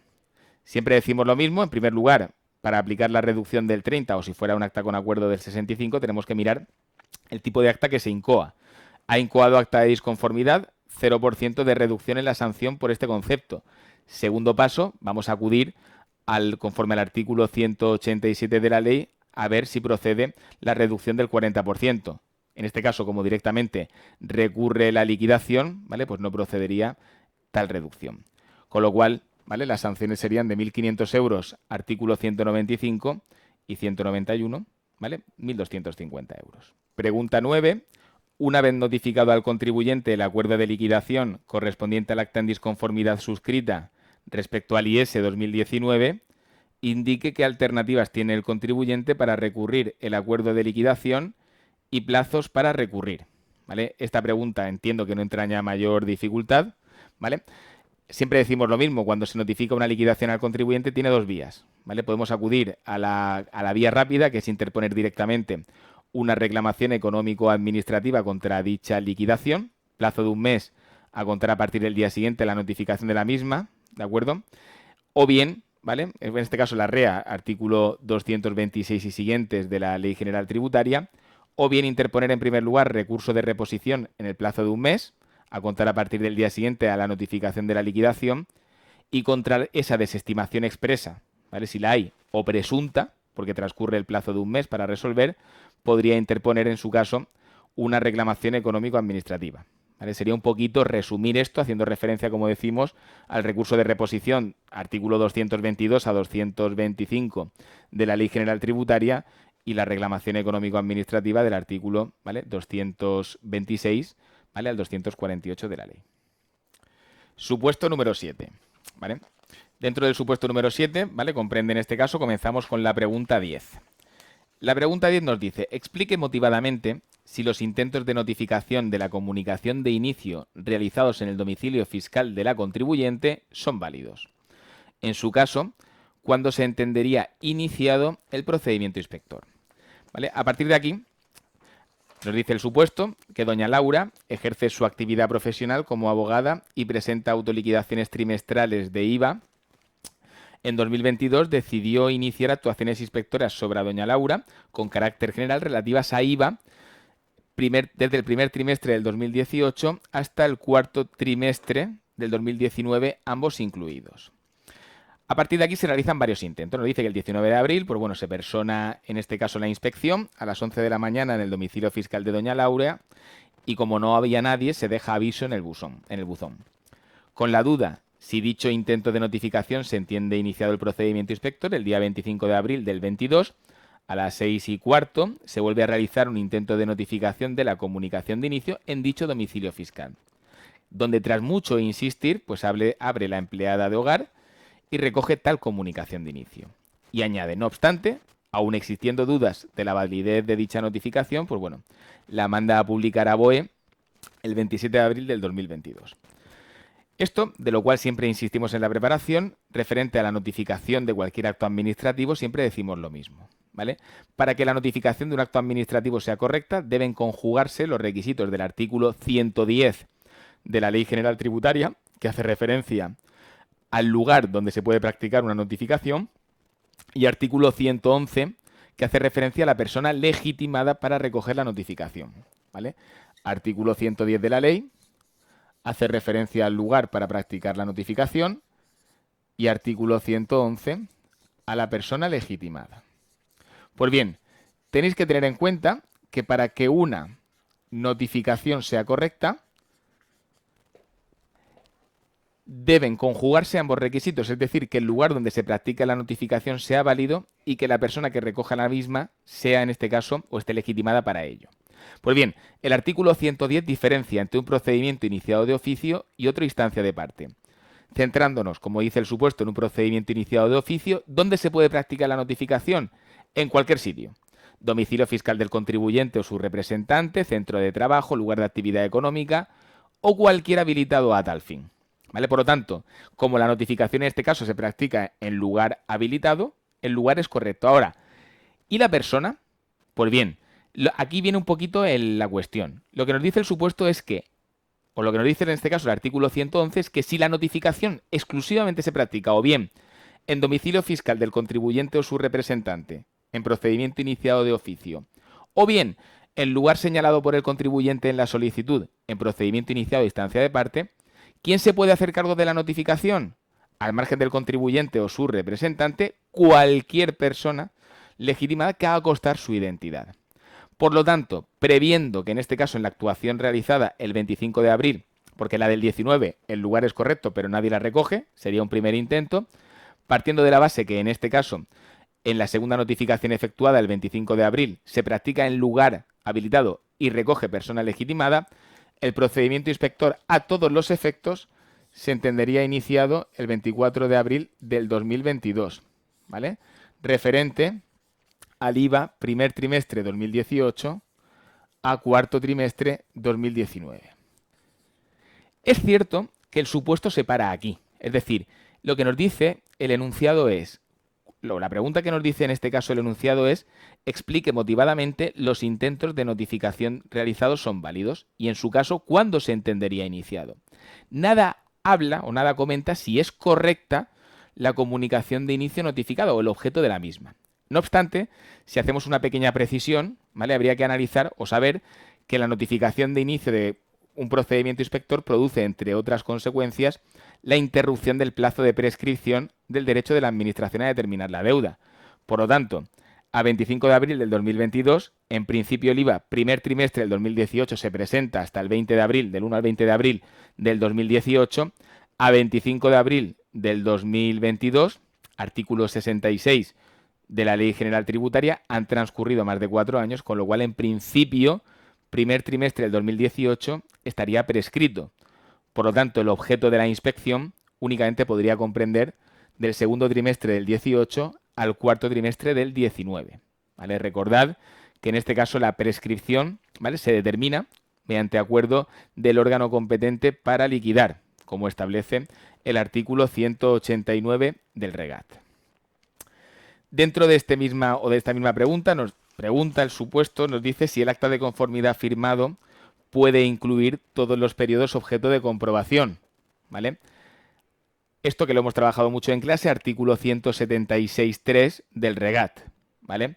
Siempre decimos lo mismo a la hora de determinar cuántas actas se pueden incoar en un procedimiento inspector. Y en principio son tantas actas como obligaciones tributarias, eso es inamovible, en este caso se trata de una obligación tributaria, con lo cual habría como mínimo un acta, ¿vale? Y dentro de cada obligación tributaria, tantas como sentidos se le otorga a cada uno de los periodos o ejercicios objeto de comprobación. Si, por ejemplo, el IVA todo fuera en conformidad, perfectamente se podría incoar un acta de conformidad sobre el IVA del 2018 al 2019, pero si, por ejemplo, el 2018 fuera en conformidad y el 2019 en disconformidad, pues habría que incoar dos actas, ¿vale? Pregunta 11. Analice las cuotas deducidas por doña Laura en el cuarto trimestre del 2019 e indique cuáles son deducibles y cuáles no. Dentro del supuesto práctico, ¿vale?, nos dice que la inspección ha comprobado que el IVA repercutido y las cuotas de IVA deducido de todos los periodos objeto de comprobación son correctas, excepto las tres siguientes, ¿vale? En la autoliquidación correspondiente al cuarto trimestre del 2019, pues la abogada dedujo lo siguiente. Y hay que mencionar esta cuestión. En primer lugar, un ordenador adquirido en enero del 2015 y que había olvidado deducir en los periodos anteriores. Lógicamente, como en este caso se está regularizando el cuarto trimestre del 2019, aquí había que mencionar que el ordenador no sería deducible, puesto que conforme a lo establecido en el artículo 99.3 de la Ley de IVA, el plazo, ¿vale?, el plazo de caducidad en el que el contribuyente puede ejercer ese derecho a la deducción son 4 años a contar a partir del devengo, ¿vale? Por lo tanto, como el ordenador lo adquiere en enero del 2015, que lo declararía en principio el 20 de abril del 2015, ¿vale? Pues bien, a final, en principio del 2019, han transcurrido más de 4 años, con lo cual pierde ese derecho a deducir las cuotas de IVA soportado, por lo tanto, no sería deducible. En segundo lugar, la gasolina y las revisiones del vehículo, ¿vale? El contribuyente acredita la afectación parcial. Aquí lo que tenemos que aplicar es la regla de presunción, ¿vale?, que establece el artículo 95.4 de la Ley de IVA. Sabemos que para los bienes de inversión, en principio, se afectan o se deducen en proporción a la afectación a la actividad económica, y en el caso de los vehículos se establece una presunción de afectación con carácter general, ¿vale? Hay especificaciones del 50%, ¿vale?, del vehículo, que se extiende a revisiones, gasolina, etcétera, etcétera. Por lo tanto, en principio, las cuotas de IVA soportado para tales operaciones serían del 50%, ¿vale? 95.4 de la Ley de IVA. Y finalmente, los servicios prestados por otro abogado que todavía no ha emitido la factura. Sabemos que a efectos de IVA, el artículo 97 de la Ley de IVA, tendríamos que mencionarlo dentro del marco normativo, especifica que la factura es requisito esencial para deducir las cuotas de IVA soportado, ¿vale? Por lo tanto, en este caso, los servicios prestados por este abogado no serían deducibles al no disponer el contribuyente de la factura como documento acreditativo de la operación. ¿De acuerdo? Pregunta 12. Una vez firmada el acta en conformidad, doña Laura quiere aportar documentación adicional que prueba la afectación total del vehículo a la actividad. Indique si doña Laura puede revocar la conformidad prestada y si puede interponer recurso de reposición o reclamación económico-administrativa contra la liquidación resultante del acta. En su caso, señale el plazo para interponer recurso o reclamación y desde qué fecha puede interponerla, ¿vale? Aquí la clave, como digo, porque más allá otra vez de volver a preguntar sobre el plazo para interponer recurso, aquí la clave es un poquito el derecho o no que tiene el contribuyente para modificar la conformidad prestada en el acta, ¿vale? Aquí tenemos que partir de la base de que el artículo 156 de la Ley General Tributaria, 187 del REGAT, hacen referencia al acta de conformidad. Y se añade que en principio se establece, ¿vale?, que los hechos respecto a los cuales el contribuyente presta la conformidad se presumen ciertos y únicamente se pueden rectificar por error de hecho.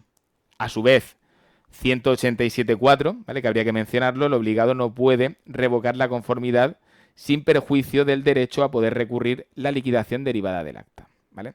Yo aquí sí añadiría, porque no queda mal, incluso el 96.4 del REGAT, ¿vale?, que sí nos menciona que la documentación de un procedimiento solo se puede aportar hasta antes del trámite de audiencia. Y en todo caso se podría aportar después de la propuesta de liquidación y antes de la notificación de la liquidación si acredita imposible aportación, ¿Vale? Sabemos que este 96.4 ha sido objeto de importantes resoluciones y sentencias judiciales, pero bueno, lo mencionaría, ¿vale? Dentro de 156 de la ley, 187 del REGAT, añadiría en este caso esta mención, ¿vale? En cuanto a la siguiente cuestión, que es sencillita, ¿cuándo se entiende notificada la liquidación y los plazos para interponer recurso?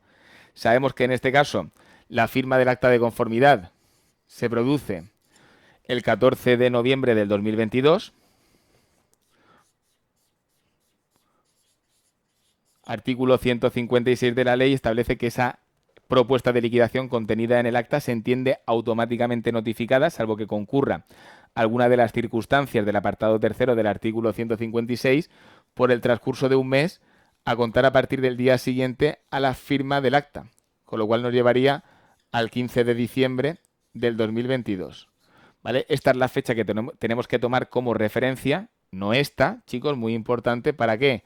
Para las dos cuestiones fundamentales: el nacimiento de los plazos de ingreso del artículo 62.2 y el plazo para recurrir, ¿vale? Y a partir de aquí, pues ya volveríamos a mencionar que el contribuyente tiene dos posibilidades, ¿no? Interponer directamente reclamación económico-administrativa contra la liquidación, plazo de un mes a contar a partir del día siguiente, es decir, desde el 16 del 12 del 2022 hasta el 15 de enero del 2023. ¿Vale? O bien interpone en primer lugar o en única instancia, por así decirlo, reclamación económico-administrativa, o bien interpone en primer lugar recurso de reposición y contra la desestimación expresa o presunta ya podría interponer una REA. ¿Vale?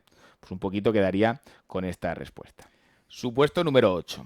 ¿Vale? La pregunta número 13 lo que nos dice es que respecto al inicio de las actuaciones por personación, indique cómo debe proceder la inspección y si necesita algún tipo de consentimiento o autorización. Comente cómo afecta el hecho de que inicialmente no se encuentre en el local la administradora de la sociedad. ¿Vale? Nos dice el supuesto 8. El equipo de inspección de una dependencia regional de inspección ha recibido orden de carga en plan de la sociedad Repuestos SL con alcance general y referida al IS 19 y 20, IVA primer trimestre del 2019 al cuarto trimestre del 20. Tras analizar el expediente, el equipo de inspección considera que hay riesgo de que parte de las ventas no se declaren y que resulta conveniente iniciar mediante personación sorpresa. Dentro del local de Repuestos SL se puede diferenciar una parte de acceso al público, la parte de la tienda, y otra parte restringida, donde se encuentra la contabilidad y donde tiene su despacho el administrador de la sociedad. La inspección se personó en la tienda abierta al público. No estaba presente el representante legal de la sociedad, solo estaba presente el encargado de la tienda. La inspección pretende iniciar las actuaciones inspectoras en la zona abierta al público y solicita consentimiento al encargado que se encuentra en el local. Una vez comunicado el inicio de las actuaciones, ya procede a la entrada. En ese momento ya se había personado la administradora de la sociedad y se le solicita el consentimiento para la entrada a esa zona de acceso restringido.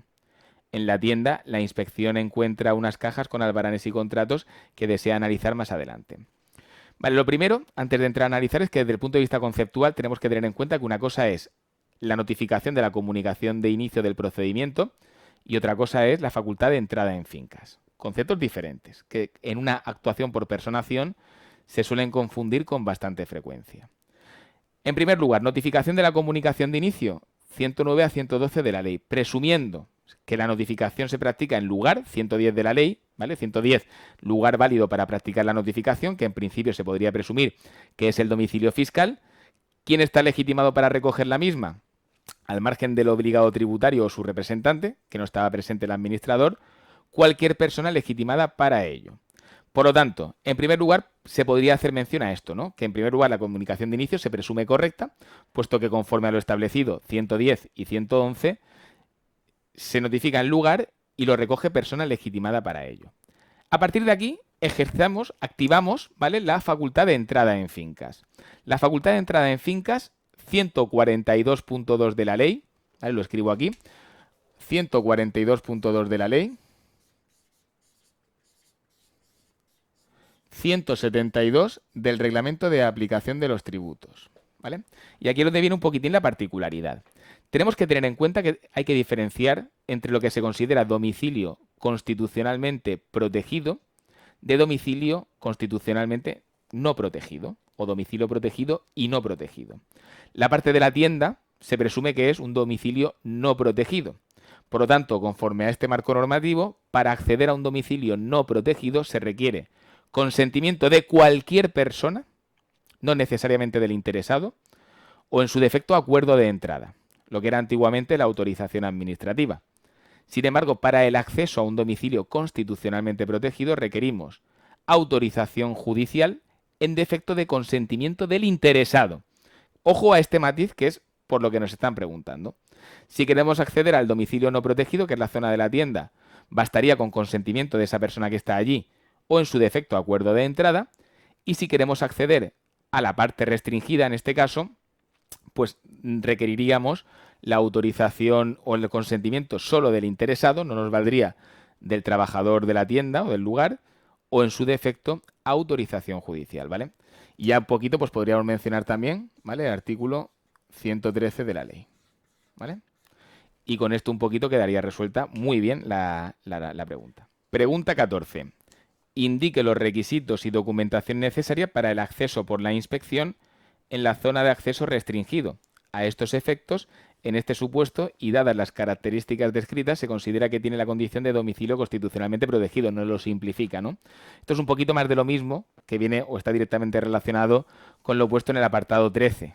¿Vale? La verdad es que si en el apartado 13 te enrollas, porque la pregunta es verdad que te induce a poner todo lo que hemos comentado, en esta 14 dices, ostras, voy a repetir más o menos lo mismo, ¿no? Pues sí, vas a repetir más o menos lo mismo y vas a decir que como se trata en este caso de un acceso a un domicilio constitucionalmente protegido, porque es el despacho donde se encuentra la contabilidad, ¿vale? Pues se requeriría, en este caso, autorización del administrador, del interesado, o en su defecto, autorización judicial, ¿vale? Consentimiento del interesado o en su defecto autorización judicial. Pregunta 15. Determine y describa las medidas cautelares que la inspección puede adoptar para asegurar la prueba encontrada en el local a la que se refiere el enunciado. Caja con facturas y albaranes que se encontraba en la tienda. Señale también qué requisitos y cautelas dispone la Ley General Tributaria para la adopción de medidas cautelares por la inspección. ¿Vale? Pues esto, teoría, ¿vale? Artículo 146 de la ley y 181 del Regat, pues un poquito un resumen de lo referente a las medidas cautelares.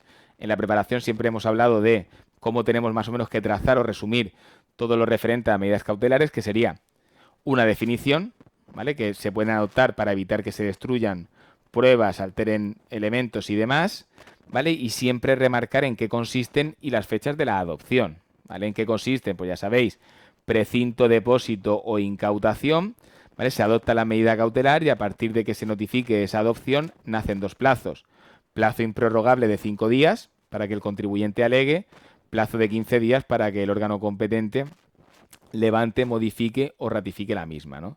También podemos añadir que tienen que ser proporcionadas, etcétera, etcétera, ¿no? Un poquitín, un resumen de todo lo que establece artículo 146 de la ley y 181 del Regat, ¿vale? Pues en este caso, y ya lo llevamos a la aplicación concreta, como hablamos de cajas con facturas y albaranes, pues la verdad es que admite, ¿vale? Admite tanto el precinto, meterlo en una caja y precintarlo, admite el depósito o admite la incautación, ¿vale? Tampoco vas a depositar, no le vas a llevar a un depositario esas cajas, pero sí, a mi juicio, puede admitir o bien el precinto o incluso la incautación, ¿vale? Un poquito ya, contar un poquito de rollo, ¿no? Supuesto 9. Pregunta 16. Si esta garantía fuera aceptada por el órgano competente y se le exigiera que configurase la garantía hipotecaria ante notario, ¿qué plazo tiene la sociedad para constituir la garantía? En el supuesto de que la misma no se constituyera en plazo previsto, ¿qué efectos tendría la no constitución de la misma? Y a partir de aquí leemos el enunciado, ¿vale? Aunque es una pregunta teórica, leemos un poquitín el enunciado. Nos dice que la empresa S.A. presenta a la agencia tributaria el 2 de julio del 24 un aplazamiento del IS del 2023 por un importe de 10.000 euros, ¿vale? Ya estamos observando que la deuda se encuentra en periodo voluntario de pago, ¿vale? La entidad, al comprobar que ninguna entidad financiera pues, le concede un aval debido a la delicadísima situación económico-financiera y patrimonial que estaba atravesando, decidió proponer como garantía unas oficinas de uso empresarial de su propiedad tasadas en 64.000 euros. Dice, si la garantía fuera aceptada por el órgano competente, ¿qué plazo tiene? Bueno, lo primero que yo mencionaría aquí, ¿vale? Sería en principio la orden ministerial, ¿vale? 311/2023, que ya determina que en principio, para aquellas deudas tributarias cuya cuantía sea hasta 50.000 euros, que en este caso son 10.000, en principio el contribuyente puede solicitar la suspensión automática de la obligación o la exoneración automática de la obligación de constituir la garantía por ser, en este caso, inferiores a 50.000 euros. ¿Vale?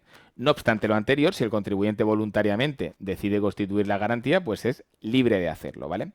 Presumiendo que constituye la garantía por motivos X, ¿de acuerdo? ¿Qué plazo tiene la sociedad para constituir la garantía? Pues ya sabéis, artículo 48.6 del reglamento de recaudación, en el caso de que tú solicites un aplazamiento y este te sea concedido, ¿vale? Pues el plazo para constituir la garantía, para formalizar esa garantía, será de 2 meses a contar a partir de la notificación de esa resolución estimatoria del aplazamiento o fraccionamiento.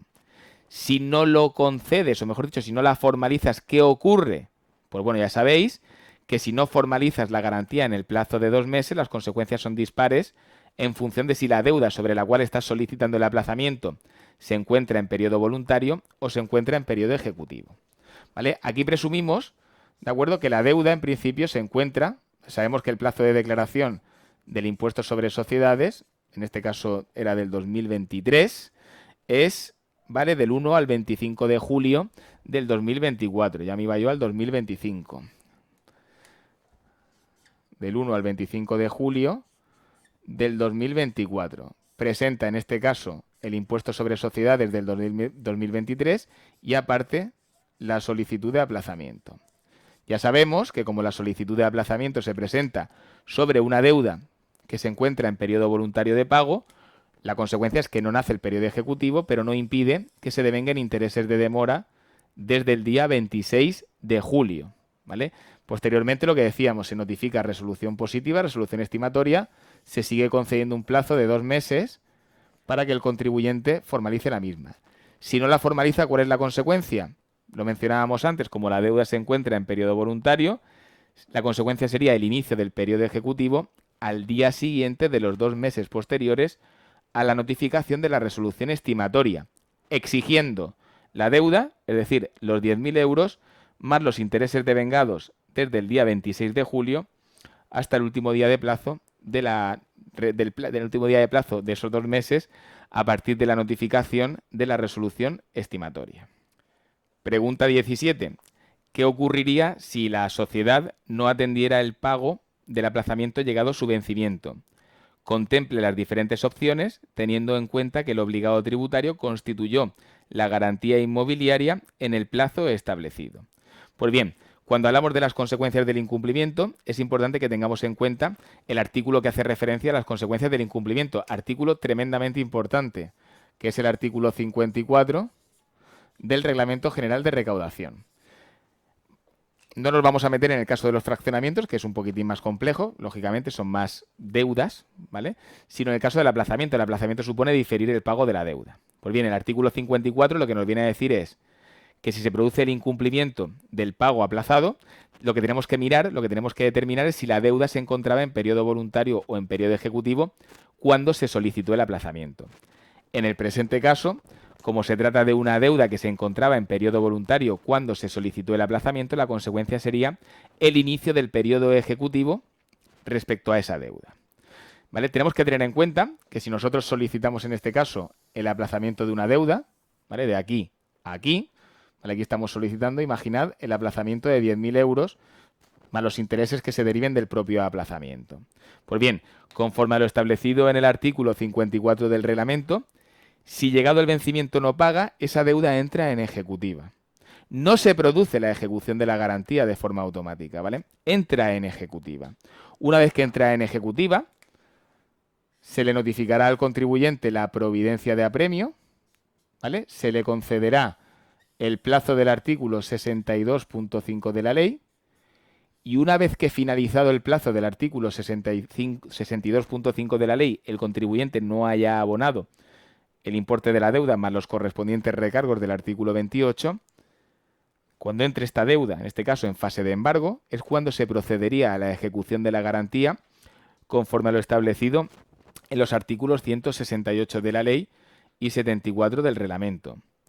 Decimos siempre que en los aplazamientos o fraccionamientos tenemos que tener en cuenta una premisa básica, que solo se va a proceder a la ejecución de la garantía cuando para todas las deudas objeto del aplazamiento o fraccionamiento se le haya pasado, se haya superado el plazo previsto en el apartado quinto del artículo 62 de la ley. Mientras esto no sea así, no se ejecuta la garantía. Pregunta 18. ¿Podría la agencia tributaria adoptar una medida cautelar sobre el patrimonio de la sociedad? ¿Podría el obligado tributario solicitarla? Aquí lo que tenemos que mencionar, como ya sabéis, artículo 82 de la Ley General Tributaria, qué garantías se tienen que conceder en un aplazamiento o fraccionamiento de la deuda. Sabemos que en principio hasta 50.000 euros se exonera de la obligación de constituir garantías y a partir de ahí, para toda la deuda, procede preferentemente, prioritariamente aval, ¿vale? Aval solidario de entidad de crédito, sociedad de garantía recíproca o certificado de seguro de caución. Si esto no es posible, hipoteca, prenda u otras garantías. Y si esto no es posible, pues también se le permite al contribuyente ofrecer medidas cautelares. A este respecto, lo que nos dice es, ¿puede la administración adoptar? Si es la administración la que adopta, lógicamente irá por el camino del artículo 81 de la ley, que lo que nos dice es, cuando el cobro de la deuda se pueda ver gravemente frustrado o dificultado, la administración podrá adoptar medidas cautelares, como son la retención de una devolución, etcétera, etcétera. En el presente caso, yo entiendo personalmente que no procede la adopción de una medida cautelar por parte de la administración tributaria porque la deuda está garantizada. La garantía es lo suficientemente generosa como para no tener que adoptar medida cautelar o entender que el cobro se pueda ver gravemente frustrado o dificultado. ¿Vale? Esto desde el punto de vista de la administración, el 81. Desde el punto de vista del contribuyente, artículo 82, se puede ofrecer, ¿vale? Y ya iríamos también por el desarrollo reglamentario del artículo 49 del reglamento de recaudación, que hace referencia al desarrollo, en este caso, de lo referente a las medidas cautelares, ofreciéndola como garantía de un aplazamiento o fraccionamiento. Supuesto 10. Pregunta 19. Indique de forma razonada las consecuencias que produce la interposición ante la agencia tributaria del recurso de reposición sobre la ejecución del acto y de la solicitud de suspensión, indicando, o asimismo razone, los efectos que produce la desestimación del recurso de reposición y si es correcto el archivo de la suspensión. ¿Vale? Aquí lo que nos dice es que a la empresa SL, el 18 de marzo, se le notifica una liquidación por importe de 90.000 relativa al impuesto sobre sociedades del 2021. A la vista de la liquidación, pues el 10 de abril interpone recurso de reposición ofreciendo como garantía unas oficinas comerciales. ¿Vale? El 8 de mayo se notifica la desestimación del recurso y el archivo de la solicitud de suspensión. ¿Vale? Tenemos que tener en cuenta, ¿vale? A la hora de mencionar el marco normativo, ya sabéis, el recurso de reposición 222 a 225 de la Ley General Tributaria. ¿Vale? En principio, una de las diferencias más importantes que ofrece, bueno, hay muchísimas diferencias, pero una importante que ofrece el recurso de reposición y la reclamación económico-administrativa es que en el recurso de reposición no cualquier garantía vale. En el recurso de reposición únicamente se suspende la ejecución del acto cuando se aporta como garantía un depósito, aval, fianza, salvo en este caso que el contribuyente pudiera acreditar que se ha incurrido en error aritmético, material o de hecho. ¿Vale? No se admiten otras garantías como sí se puede estimar en el caso de una reclamación económico-administrativa. Por lo tanto, partiendo en este caso de que el 222 rige el recurso de reposición, el artículo 25 del reglamento de revisión ya nos explicita que la mera interposición de un recurso no suspende la ejecución del acto. Para suspender la ejecución del acto, ¿qué hay que hacer? Nos tenemos que encontrar en alguna de estas tres situaciones. Que sean sanciones, que ya sabemos que automáticamente se suspende la ejecución del acto sin necesidad de prestar garantía, que ya ofrezca las garantías tasadas en el 224, depósito, aval de entidad de crédito, etcétera, etcétera, o bien la fianza, o que se haya incurrido en error aritmético, material o de hecho. En el presente caso, no encontrándonos en ninguno de estos escenarios, lógicamente, el archivo de la solicitud de suspensión que produce, que es como si nunca se hubiera presentado, sería correcto. Pregunta número 20. determine motivadamente los efectos que produce la solicitud de suspensión efectuada el 27 de mayo con dispensa de garantía alegando perjuicios de difícil o imposible reparación. Señale el órgano competente para tramitar y resolver dicha petición de suspensión. Aquí lo que tenemos que tener en cuenta, como dice el enunciado, es que la notificación de la liquidación tributaria, ¿vale?, se produce el 18 de marzo del 2024, ¿vale? Como ya sabéis, como se notifica la liquidación tributaria el 18 de marzo, se produce la apertura de los plazos del artículo 62.2 de la Ley General Tributaria, que como es segunda quincena, nos llevaría hasta el 5 de mayo del 2024. Durante el periodo voluntario de pago, en este caso siempre nos vamos a encontrar en periodo voluntario de pago, interpone recurso de reposición, ¿vale? ¿Qué ocurre? Que interpone recurso de reposición, ya sabemos, solicitando suspensión con otras garantías. Habiendo archivado esta solicitud de suspensión, lo hemos comentado en la pregunta anterior, se tiene por no presentada y como se tiene por no presentada, se produce el inicio del periodo ejecutivo al día siguiente a la finalización del plazo del 62.2, porque no se suspende la ejecución del acto. Por lo tanto, a partir del 6 de mayo, ¿vale?, se inicia en su caso el periodo ejecutivo de pago. Dentro del periodo ejecutivo de pago, dentro de una deuda que ya se encuentra en periodo ejecutivo de pago, interpone reclamación económico-administrativa, se notifica la desestimación del recurso de reposición 8 de mayo y se interpone la REA el 18 de mayo. ¿Vale? Por lo tanto, esa REA se está interponiendo sobre una deuda que se encuentra en periodo ejecutivo, ¿vale? Aquí se ofrece, ¿vale?, como garantía, o mejor dicho, o solicita en este caso la dispensa de garantía por haber incurrido en perjuicios de difícil o imposible reparación. Pues bueno, aquí habría que mencionar artículo 39 del reglamento de revisión, ¿vale?, que establece que, al igual que decíamos que para el recurso de reposición el 25 nos dice que la mera interposición del recurso de reposición no suspende la ejecución del acto de forma automática, el 39 viene a decir algo similar, ¿vale? Nos dice que la mera interposición de una REA no suspende la ejecución del acto, aunque sí se puede suspender, entre otros supuestos, cuando concurra el supuesto de perjuicio de difícil o imposible reparación, ¿vale? En estos casos, ya sabemos que, como dice el 46, lo estábamos mencionando, al solicitarse sobre una deuda que se encuentra en periodo ejecutivo, no suspendería la ejecución del acto, ¿vale? El acto continuaría, en su caso, su tramitación. Y finalizamos con la pregunta 21.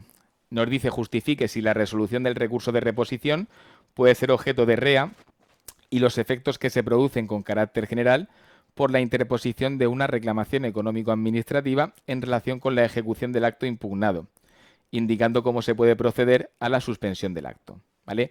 Aquí un poquito más de lo mismo, ¿vale? Volvemos a reincidir, ha sido una cuestión bastante comentada, bastante preguntada a lo largo del examen. Pues bueno, ¿cómo debe procederse? Pues ya sabemos, ¿no? Contra la desestimación expresa, que en este caso la hay en fecha 8 de mayo del 2024, el contribuyente podrá interponer en el plazo de un mes la reclamación económico-administrativa, artículo 226 y siguientes de la ley, al ser un acto reclamable, conforme lo dice o lo establece el 227. Tenemos que tener en cuenta que en la REA, a diferencia de lo que ocurre en reposición, las garantías que se pueden ofrecer o los supuestos fácticos que se pueden dar para suspender la ejecución del acto difieren del recurso de reposición. En reposición la normativa es muy estricta, en reclamación económico-administrativa se abre un poquito más el abanico, como decíamos, ¿no? Se admite, aparte de las garantías habituales, depósito, aval, fianza, etcétera, se admiten otras garantías suficientes, se puede solicitar la suspensión cuando concurran circunstancias de perjuicio de difícil o imposible reparación o por errores aritméticos, materiales o de hecho. Más allá, ya sabéis, del tema de las sanciones, que se suspende automáticamente la ejecución del acto por la mera interposición de la reclamación. ¿Vale? En el presente caso, como ofrece, en su caso, otras garantías, como son las oficinas, procederá la Administración a evaluar la idoneidad de esas garantías, ¿vale? Nos dice la normativa, ¿vale? Un poquito nos dice el supuesto que qué opciones tiene la entidad para que proceda a la suspensión, las acabamos de comentar, y quién tramite y resuelve, ¿vale? Pues quien tramite y resuelve, lo dice o lo establece en este caso el propio reglamento de revisión, es en este caso el órgano de recaudación que establezca la normativa de organización específica, ¿vale? Dentro del ámbito de recaudación está la oficina de relación con los tribunales, que suele ser la que resuelve, con poner en el examen órgano de recaudación que establece la normativa de organización específica, sería más que suficiente, ¿vale? Pues bueno, hasta aquí llegamos con la finalización del examen. Lo que decíamos en la introducción, espero que os haya gustado y sobre todo lo que decíamos, ¿no? La clave está un poquito en que no es lo mismo, ¿vale? La resolución que hago yo, analizando, teniendo tiempo para poder corregir este examen, que en tiempo real, ¿no? Así que bueno, os deseo muchísima suerte cuando salgan las notas y dentro de poquito nos veremos por la agencia tributaria. Un placer.